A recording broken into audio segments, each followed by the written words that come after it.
Hello student. हम अभी आपसे बातचीत करने वाले हैं home science UGC NET JRF के लिए सिलेबस से रिगार्डिंग सब्जेक्ट के जो 100 क्वेश्चन आते हैं यूजीसी नेट में उससे रिगार्डिंग हम आपसे बातचीत करने वाले हैं। इम्पोर्टेंट है आप हमारे साथ जुड़ करके पूरे सिलेबस की एनालिसिस आप देखिए, समझिए और फिर अपनी तैयारी को कंटिन्यू करिए। आप सब जानते हो कि किसी भी परीक्षा को या किसी भी सफलता को प्राप्त करने के लिए आपको एक रणनीति की ज़रूरत होती है और वो रणनीति आप उसके इर्द-गिर्द या उससे जुड़ी सभी चीज़ों की जानकारी से बनाते हो। तो आज हम आपको यूजीसी नेट के सेकंड पेपर होम साइंस के बारे में बताने वाले हैं। आप ज़रा इसको गंभीरता से देखिए और फिर अपनी राय बनाइए। यूजीसी नेट जेआरएफ के नए बैचेज ऑनलाइन फॉर्म पे स्टार्ट हो गए हैं और जो बच्चे इच्छुक हैं इन नंबरों पर कॉल करके आप अपनी सीट सुनिश्चित करें और अपनी पढ़ाई को कंटिन्यू करें, क्योंकि आप सब जानते हैं जून में 10 जून से लगाकर 21 जून के बीच यूजीसी नेट जेआरएफ अपने एग्जाम सीबीटी बेस्ड यानी कंप्यूटर बेस्ड कराएगा।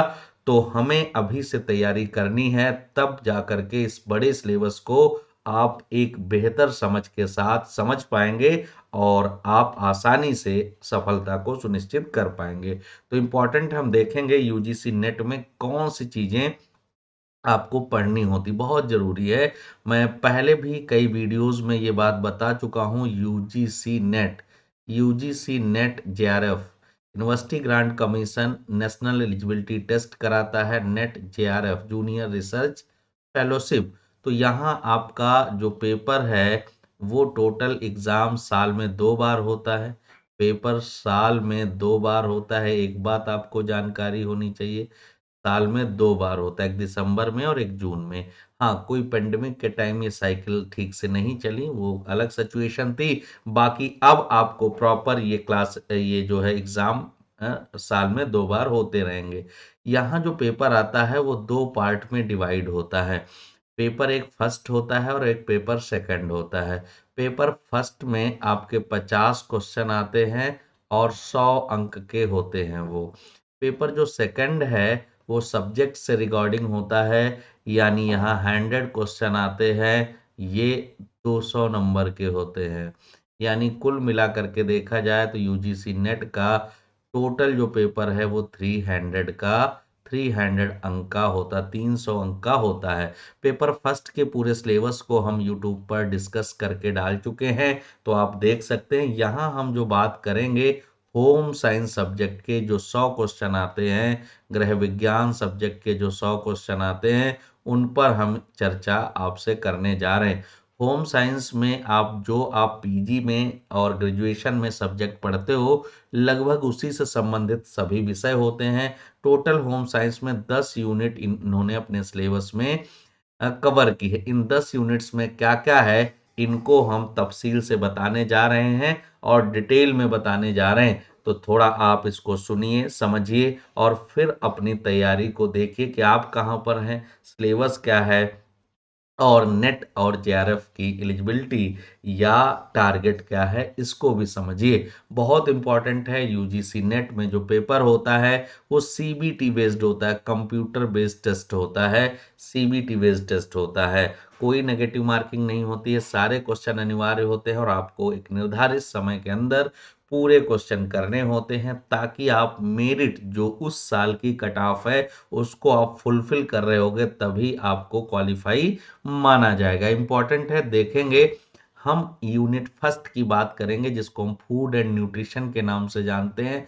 पहली यूनिट और सबसे कॉम्प्लेक्स यूनिट है, क्योंकि जो लोग अच्छी यूनिवर्सिटीज से पीजी करके नहीं आते हैं उनको ये वाली यूनिट में बहुत दिक्कत आती है। कई बार उनको केमिस्ट्री की कुछ बेसिक एनालिसिस नहीं समझ में आती हैं। इवन बच्चे ए अमीनो एसिड का सिंपलेस्ट स्ट्रक्चर भी नहीं ड्रा कर पाते हैं।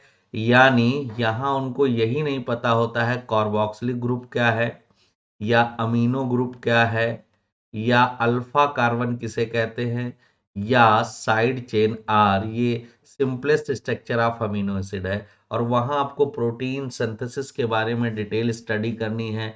यहाँ हमें ग्लाइकोलिसिस पढ़नी है, ग्लूकोज का कैसे डिग्रेडेशन होता है और किस तरीके से हमारे पास एटीपी का फॉर्मेशन होता है। तो ये पहली यूनिट में 10 बेसिक टॉपिक होंगे, जिसमें सबसे पहले फूड एंड न्यूट्रिशन साइंस के बारे में हमें जानना है। फूड एंड न्यूट्रिशन साइंस क्या है, इसको हम किस तरीके से समझें, इसकी क्या स्पेशल चीज़ें इसमें पढ़नी है, वो पढ़ेंगे।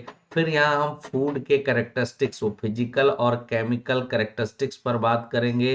फिर हम उसकी गुणवत्ता और मूल्यांकन, फूड खाद्य की गुणवत्ता कैसी है, उसमें कितना प्रोटीन होना चाहिए, कितना न्यूट्रिशनल एस्पेक्ट होना, उसमें कितने कैलोरीज होने चाहिए, कितने हमारे पास यहाँ पर कार्बोहाइड्रेट से एनर्जी कैसी मिले, उसमें हमारा फैट का परसेंटेज क्या हो, हम किस प्रकार का काम कर रहे हैं। फूड क्वालिटी को बहुत ज़्यादा यहाँ पर महत्व दिया गया है। इस पर व्यक्तिपरक और वस्तुपरक दोनों, यहाँ ऑब्जेक्टिव और सब्जेक्टिव लेवल पर व्यक्ति के, इंडिविजुअल व्यक्ति के अनुसार फूड का क्वालिटी क्या हो, और नॉर्मल जेन्युइन लेवल पर हम किस तरीके से फूड की क्वालिटी को मेंटेन करेंगे, इसके मानक क्या होते हैं, उन पर भी हम चर्चा करेंगे।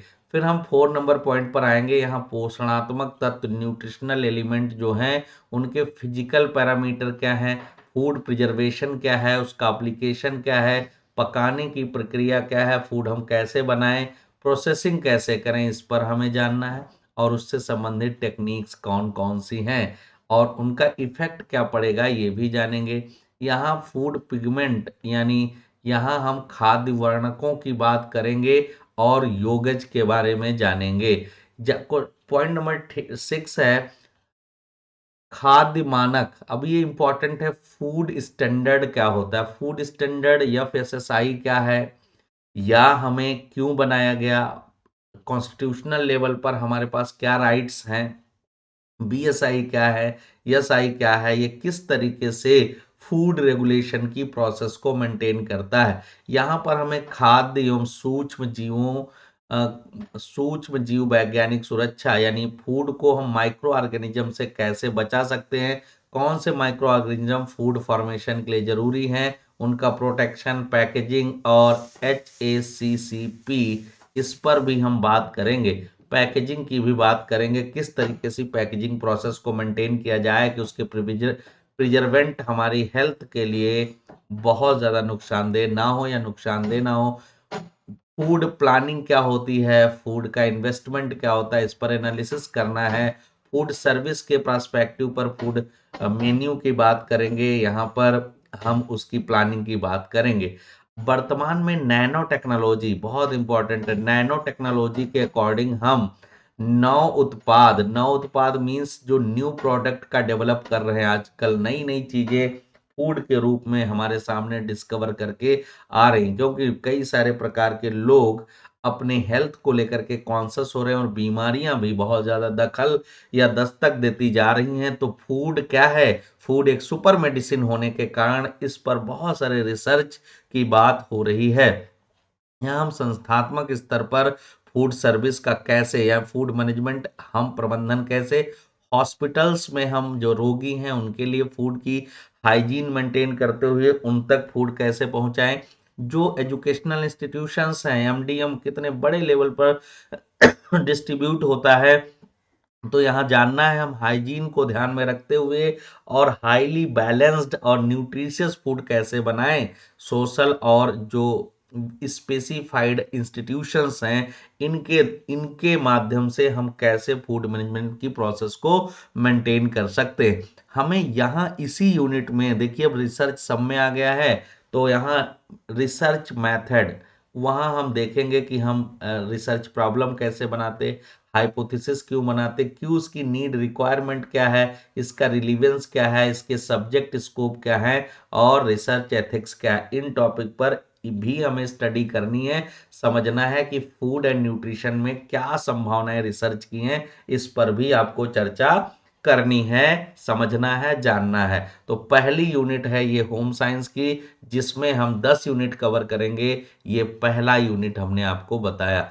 दूसरी यूनिट है पोषण और आहार विज्ञान की ही है, लेकिन इसमें हम दूसरे तरीके से इस यूनिट को स्टडी करेंगे। हम इसमें देखेंगे कि हमारे जो फूड ग्रुप होते हैं, फूड ग्रुप 5 फूड ग्रुप जो हैं, उनको हम कैसे समझेंगे, उसमें बैलेंस डाइट का क्या रोल है, फूड पिरामिड क्या होते हैं, माइक्रो और मैक्रो न्यूट्रिएंट क्या होते हैं, इन पर भी हम चर्चा करेंगे। बृहद और सूक्ष्म पोषक तत्व, कार्बोहाइड्रेट है, प्रोटीन है, वसा है, ये हम किस माइक्रो में लेंगे या मैक्रो में लेंगे, मिनरल्स है, रफेज है, वाटर है और विटामिन्स हैं, इन न्यूट्रिएंट्स को हम किस तरीके से देखेंगे फूड में, इन पर हम चर्चा करेंगे। न्यूट्रिशनल एलिमेंट हमारी बॉडी को, शरीर को किस तरीके से प्रोटेक्ट करते हैं, मेंटेन करते हैं, उसकी ग्रोथ एंड डेवलपमेंट को रेगुलेट करते हैं, इन पर हमें जाना है। भारत में पोषण संबंधी कमियां, इंडिया में क्या दिक्कत है, वो लोग चावल चावल खा रहे हैं, लोग केवल पूड़ी पूड़ी खाए जा रहे हैं, तो इनका क्या इम्पैक्ट है, भारतीयों में पोषण संबंधी कमियों और पोषक तत्वों की आवश्यकता क्यों जरूरी है, किसी को ग्वाइटर है, किसी को एनीमिया है और किसी को क्या है, भुखमरी जैसी समस्याओं से गुजरना पड़ रहा है। यहाँ पर पब्लिक हेल्थ न्यूट्रिशन, हम पब्लिक हेल्थ न्यूट्रिशन को कैसे मेंटेन करें, एक बड़े लेवल पर हम न्यूट्रिशन की फैसिलिटी को कैसे मेंटेन कर सकें, इस पर हमें एडोलसेंस में पोषण क्यों जरूरी है, क्योंकि यहाँ फिजिकल चेंज हो रहे हैं, ग्रोथ एंड डेवलपमेंट मैक्सिमाइज्ड हो रही है और वहां पर हमें एक जरूरी न्यूट्रिशन मिले, इसके लिए क्या दिशा निर्देश हों, क्या गाइडलाइन है, इस पर चर्चा करेंगे। हम कम्युनिटी डेवलपमेंट की बात करेंगे, सामुदायिक पोषण की बात करेंगे, खिलाड़ियों के लिए पोषण, और या इमरजेंसी कंडीशन में युद्ध हो रहा है, बाढ़ आ गया है, डिजास्टर हो गया है, तो वहां पर हम पोषण की प्रोसेस को कैसे मेंटेन करेंगे, कैंप्स में या हिल स्टेशन में या बाढ़ प्रभावित क्षेत्रों में हम पोषण की व्यवस्था को कैसे मेंटेन करेंगे। यहाँ पोषणगत मूल्यांकन, हम यहाँ पर वो टेक्निक्स और मेथड लेकर आएंगे कि हम न्यूट्रिशन का इवैल्यूएशन कैसे कर सकें, कौन कौन से पैरामीटर्स हैं या मेथड हैं जिनके द्वारा हमें ये पता चले कि हम न्यूट्रिशियस फूड इनटेक कर रहे हैं या हम मॉल न्यूट्रिशन की तरफ जा रहे हैं, भोजन तो खाए जा रहे हैं खाना, लेकिन ओबेसिटी हो रही है, अब उठना चलना मुश्किल है, 75 किलो आदमी में 15 किलो फैट है, समझ लीजिए 7.5 किलो, एक डेढ़ पीपा एक तरफ, एक डेढ़ पीपा एक तरफ लटका हुआ है। पोषण परक हस्तक्षेप, हम नेशनल लेवल पर जो हमारी पॉलिसीज हैं, फूड कार्यक्रम है, भारत सरकार के द्वारा जो फूड सिक्योरिटी को लेकर के ये गारंटी योजनाएं चल रही हैं, ये किस प्रकार से हमारे पोषण को इनहेंस कर रही हैं, इनको भी हम समझेंगे। डायग्नोस्टिक और रिमेडियल न्यूट्रिशन फैक्टर्स को स्टडी करेंगे और यहाँ फूड मैनेजमेंट पर भी चर्चा होगी, इस पर भी रिसर्च मेथड देखेंगे, इसमें हमें डिजाइन देखना है, कौन सी डिजाइन, रिसर्च डिजाइन यूज करनी है और रिसर्च के कौन कौन से प्रिंसिपल्स लागू करेंगे, यहाँ हम पढ़ेंगे। यूनिट नेक्स्ट पढ़ चलेंगे, थर्ड यूनिट जो है वो टेक्सटाइल है। आप सब जानते हो फाइबर से फैब्रिक बनने तक की प्रोसेस को हम क्या कह देते हैं, हम कह देते हैं टेक्सटाइल, यानी वस्त्र विज्ञान कह देते हैं। यहाँ बेसिक टर्मिनोलॉजी हम पढ़ेंगे कि जो टेक्सटाइल में हम डिफरेंट टाइप के जो टर्मिनोलॉजीज हैं, हम किसको छपाई क्या होती है या फिनिशिंग क्या होती है, हम ब्लॉक या वह डिफरेंट टाइप ऑफ टर्मिनोलॉजी जो हम इसमें टेक्सटाइल इंडस्ट्री में या टेक्सटाइल साइंस में यूज करते हैं, तो वहाँ रेशे के लिए, धागे के लिए, बुनाई के लिए, वस्त्र इत्यादि के लिए जो टर्म यूज किए जाते हैं उनको हम, रेशों का वर्गीकरण, मैन मेड रेशा कौन है, वनस्पतिक रेशा, वेजिटेटिव फाइबर कौन सा है, और यहाँ हम जानेंगे कि खनिज वाले मिनरल्स फाइबर कौन से होते हैं या आर्टिफिशियल फाइबर्स कौन से होते हैं, इन पर हम चर्चा करेंगे। पॉलिस्टर क्या है, रेयान क्या है, इनके बारे में हम जानेंगे। धागे की बुनाई, वर्गीकरण, रेशों की पहचान, बुनाई, इन पर भी चर्चा होगी। प्रमुख प्राकृतिक यानी नेचुरल या मानव निर्मित रेशों की निर्माण की प्रक्रिया, विशेषताएं, डिफरेंस, इसका पूरा क्लासिफिकेशन हम लोग यहाँ स्टडी करेंगे। वस्त्र निर्माण की विभिन्न विधियां, बुने हुए वस्त्र, नीटेड वस्त्र, नॉन वोवेन वस्त्र, वोवेन वस्त्र, इनकी विशेषताएं और उपयोगों पर भी हम चर्चा करेंगे। परिसज्जाएं, यहाँ हम फिनिशिंग से लगा करके पूरी प्रोसेस उसका क्लासिफिकेशन पढ़ेंगे, ऑब्जेक्टिव पढ़ेंगे और प्रोसेस को भी स्टडी करेंगे। रंगाई छपाई का क्लासिफिकेशन, ब्लॉक छपाई क्या होती है, टाई हो, ड्राई हो, बुटीक, रोलर छपाई, स्क्रीन छपाई, डिस्चार्ज छपाई, हीट ट्रांसफर छपाई और डिजिटलाइज्ड छपाई। वर्तमान में बहुत उपयोग हो रही डिजिटलाइज्ड छपाई, इस पर भी हम चर्चा करेंगे। हमारे सिलेबस में है भारत के विभिन्न प्रांतों में पारंपरिक ट्रेडिशनल क्लॉथ क्या होते हैं, कढ़ाई के वस्त्र, छपाई के वस्त्र, रंगे वस्त्र, बुने वस्त्र। इनको कैसे सेलेक्ट करें परंपरागत ट्रेडिशनल क्लॉथ को, और इनकी क्या स्पेशलिटीज होती हैं, रेसे हैं, विधि है, नमूने हैं, रंग, तकनीकें, डिजाइन के आधार पर पारंपरिक वस्त्रों की पहचान को भी हम जानेंगे और समझेंगे। तो महत्वपूर्ण है, इसकी भी स्टडी हम यहाँ करेंगे। हम आगे बढ़ेंगे इसी टेक्सटाइल में 7 नंबर पॉइंट में जाएंगे। वस्त्रों का परीक्षण हम कैसे करें, गुणवत्ता को कैसे उसको चेक करें, क्या कंट्रोल करने, गुणवत्ता परीक्षण की आवश्यकता क्या है, सैंपलिंग मेथड क्या होता है, वस्त्र निर्माण परीक्षण, रेशे, धागे, वस्त्र परिधान, इन सब के बारे में हम डिटेल में डिस्कस करेंगे। मोस्ट इंपॉर्टेंट ये पॉइंट है। 8 नंबर हम जाएंगे वस्त्र एवं पर्यावरण, कौन से इकोसिस्टम फ्रेंडली हमारे पास वस्त्र हैं, क्यों, क्योंकि आज वस्त्र इंडस्ट्री ने, टेक्सटाइल इंडस्ट्री ने हाहाकार मचा रखा है। पोल्यूशन के नाम पर, वो चाहे वाटर का एग्जाजरेशन हो, वाटर के इनटेक का एग्जाजरेशन हो, या ग्रीन इन्वायरमेंट को नुकसान पहुंचाने की समस्या हो, तो हम किस तरीके से इको फ्रेंडली क्लॉथ की बात कर सकते हैं, क्योंकि वर्तमान एरा इसी से संबंधित है। आगे हम वस्त्रों के परिधान के क्षेत्र में हाल ही में हुआ विकास, या नैनो टेक्सटाइल या टेक्निकल टेक्सटाइल या व्यवसायिक उपयुक्त परिधान, जीरो वेस्ट डिजाइनिंग, इन सब पर हम रिसाइकलिंग प्रोसेस पर भी यहाँ डिस्कस करना है। यहाँ फिर से हमें रिसर्च मेथड, अनुसंधान टाइप ऑफ रिसर्च, जिसमें हम descriptive research, qualitative, experimental, analytical और परिमाणात्मक प्रक्रिया की स्टडी करेंगे। तो ये नेक्स्ट यूनिट है। यहाँ 4 नंबर यूनिट में आएंगे। यहाँ हम वस्त्र यानी क्लॉथ डिजाइनिंग की बात करेंगे, उसी का ही पार्ट है, नई यूनिट है कि हमें अगर नाप लेना हो तो हमें क्या चीजों की आवश्यकता होगी, मेथड क्या होगा, मानव आकृति के प्रकार या एंथ्रोपोमेट्री, पूरा का पूरा साइंस है, मेजरमेंट साइंस है, इसको हम स्टडी करेंगे। यहाँ हम वस्त्र परिधान निर्माण के उपकरण, सिलाई मशीन या आधुनिक या इलेक्ट्रॉनिक या डिजिटल सिलाई मशीनें कौन सी होती हैं, और ट्रेडिशनल और डिजिटल सिलाई मशीनों में क्या डिफरेंस है, इनको कैसे इसकी हैंडलिंग होती है, उन पर भी हम चर्चा करें। डिजाइनिंग के सिद्धांत देखेंगे कि डिजाइनिंग करने के लिए हम किन चीजों का ध्यान रखते हैं, और जो मोस्ट इंपॉर्टेंट होगा, सबसे टफ सवाल बनते हैं, फैशन शब्दावली, फैशन चक्र, फैशन सिद्धांत, फैशन क्यों अपनाया जाना चाहिए, फैशन का हम पूर्वानुमान कि फ्यूचर में हमारा फैशन कैसे अपडेट होने वाला है, चेंज होने वाला है। आपने देखा होगा भारत में पैंट्स कैसे एवोल्यूट हुई, कैसी कैसी पैंट आपने देखा है। फिर यहाँ हम पैटर्न बनाना, कैसे बनाते हैं पैटर्न, उसकी प्रोसेस को स्टडी करेंगे। परिधान निर्माण, उसकी टर्मिनोलॉजी को देखेंगे।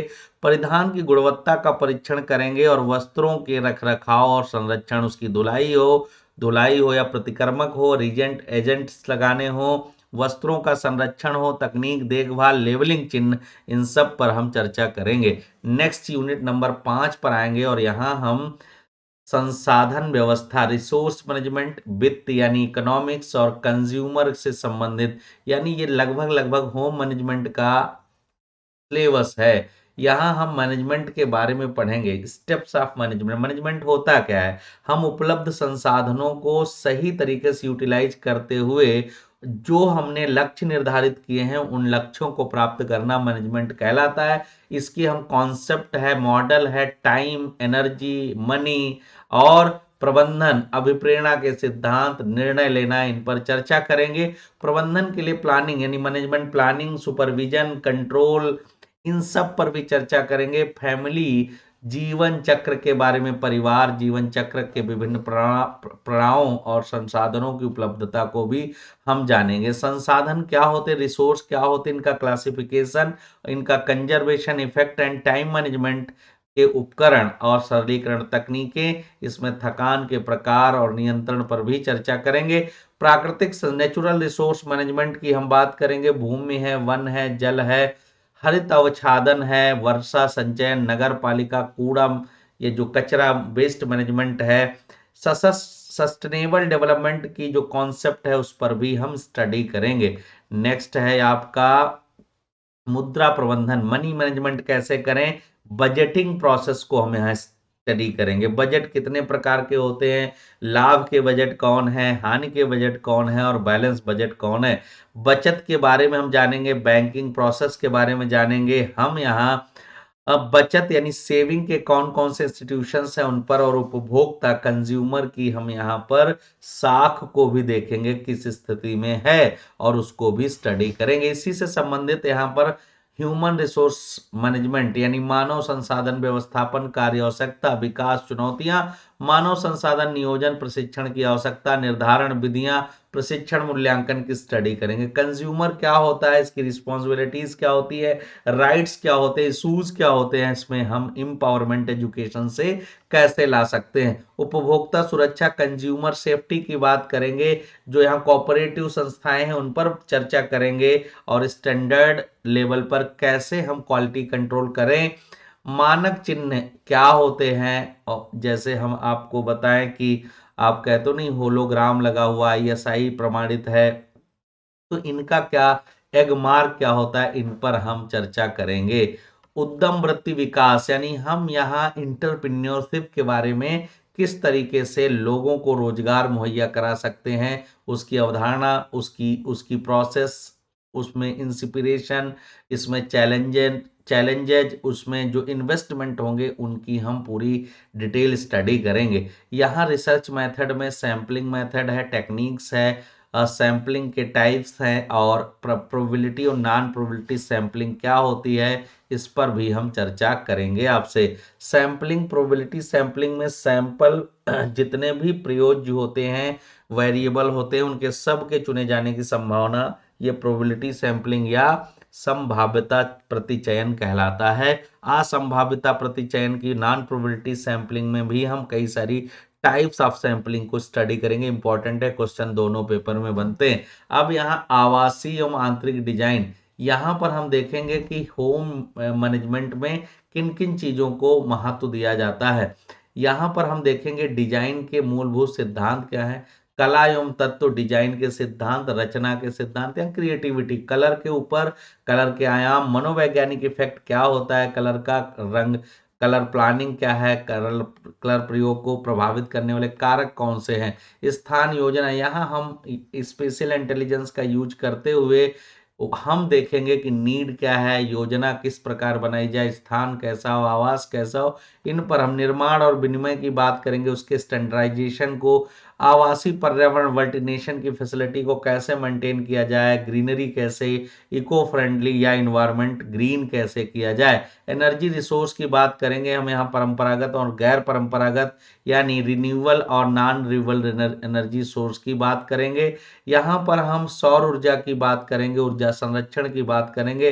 राष्ट्रीय स्तर पर, नेशनल लेवल पर क्या एफर्ट किए जाते हैं, उत्पाद डिजाइन पर भी चर्चा होगी कि किस प्रकार के हम डिजाइन डेवलप करें जिनका हमारी सोसाइटी से सरोकार हो। इसी का है कि आगे का टॉपिक है एर्गोनॉमिक्स। एर्गोनॉमिक्स क्या होती है, इसको हम कैसे जोड़ते हैं मशीन के साथ, मनुष्य की जो कंसेप्ट है उसके कार्य करने का जो तरीका है उसको हम कैसे मेंटेन करेंगे, यहाँ पर हम इसको डिटेल में डिस्कस करेंगे। प्रभावित करने वाले कारक, गति, समय, ऊर्जा का अध्ययन, पर फर्नीचर किस तरीके से, किस प्रकार के होने चाहिए, इनका हिस्टोरिकल पर्सपेक्टिव क्या है, उनकी डिजाइन वास्तु शैली क्या है, समयकालीन झुकाव बदलाव क्या है, दीवार की साज सज्जा, खिड़कियों का उपचार हम कैसे करें, इसमें भी रिसर्च की बात आएगी, डेटा एनालिसिस की बात आएगी, डेटा कलेक्शन की बात आएगी। जो यहाँ टूल्स दिए गए हैं, प्रश्नावली, साक्षात्कार, प्रेक्षण, पैमाने, श्रेणीकरण, माप, उपकरण, रिलायबिलिटी और वैलिडिटी पर भी हम चर्चा करेंगे। फिर आएगा ह्यूमन डेवलपमेंट, मानव बाल और मानव विकास। यूनिट नंबर 8 है, 7 नंबर यूनिट पर हम बात कर रहे हैं, जिसमें ह्यूमन डेवलपमेंट की बात है।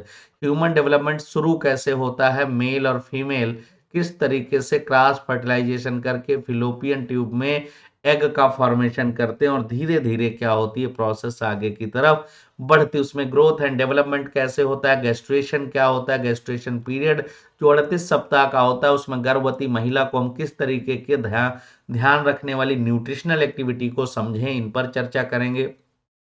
मानव संबंधी व्यवहार और सिद्धांतों की बात होगी, यानी डेवलपमेंट को बढ़ाने वाले, वो चाहे गर्भावस्था हो, शैशवावस्था हो, बाल्या हो, किशोरा, परिपक्वता और वृद्धावस्था तक पूरी देखभाल, भोजन और इन सब पर चर्चा होगी।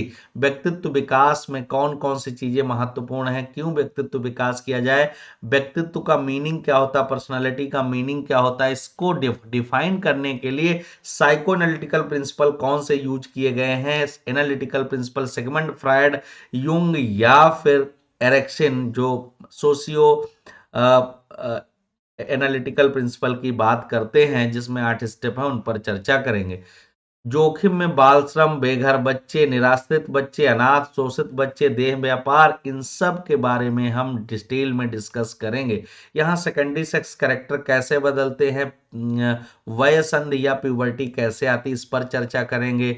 वयस्कता लक्षण जो एडोलसेंस आ रही है, इसमें कौन कौन से परिवर्तन होते हैं, वृद्धावस्था में शारीरिक और मनोवैज्ञानिक स्थितियां कैसे पैदा होती हैं, इन पर भी हम चर्चा करेंगे। यहाँ भी रिसर्च की कुछ बेसिक टेक्निक्स हैं जिनको हम जानेंगे, जिसमें कहा गया है कि परिवर्तियों के प्रकार और उनका चयन कैसे हम करेंगे, इन पर चर्चा करेंगे। यूनिट नंबर 8 पर आएंगे और पारिवारिक अध्ययन, फैमिली स्टडी की बात होगी। यहाँ फैमिली स्टडी में विवाह नामक संस्था को हम कैसे स्टडी करेंगे, क्यों लाई गई, सेक्सुअल नीड को फुलफिल करने के लिए, सोसाइटी को स्टेबल करने के लिए एक इंस्टीट्यूट, एक संस्था बनाया गया जिसको हम विवाह कहते हैं। परिवार नियोजन, फैमिली प्लानिंग, गर्भ निरोधक, यानी हम कैसे फैमिली प्लानिंग करते हैं, इसके लिए क्या क्या चीजें जरूरी, घरेलू हिंसा, वैवाहिक असामंजस्य, झगड़े और समाधान को लेकर के जो चैलेंजेज सोसाइटी में है, हर तीसरा आदमी तलाक के लिए खड़ा और ये हाईली एजुकेटेड फैमिली में हो रहा है, तो इसको हम कैसे मैनेज करेंगे।